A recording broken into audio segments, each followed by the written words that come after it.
Cette affaire, ce n'est pas un mystère, comme on le dit, c'est un secret d'État. Depuis le début, on parle de cette affaire en disant qu'elle est incroyable, incredible. Moi, je dis non, cette affaire n'est pas incroyable, elle n'est pas crédible. Il faut approcher cette affaire de manière rationnelle. On n'a jamais perdu un Boeing 777, qui était l'avion parmi les plus sûrs de toute l'histoire de l'aviation civile.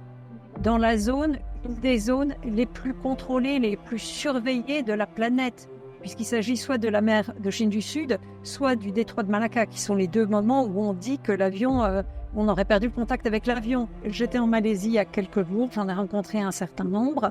Il y a quelques familles qui jouent le jeu, dans une certaine manière, les autorités malaisiennes et qui croient à la reprise des recherches, qui préfèrent croire la version officielle qui consiste à dire que l'avion s'est crashé dans l'océan Indien. Mais il y a en fait une majorité, d'après mes statistiques, si je peux dire, et d'après tous les contacts que j'ai, il y a une majorité des familles qui en fait ne croient pas au fait que l'avion se soit crashé dans l'océan Indien.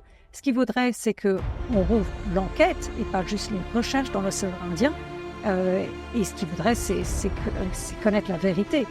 Que quand je suis revenue au point de départ, je me suis dit, bon, alors qu'est-ce qui s'est passé depuis le dernier point de contact avec l'avion?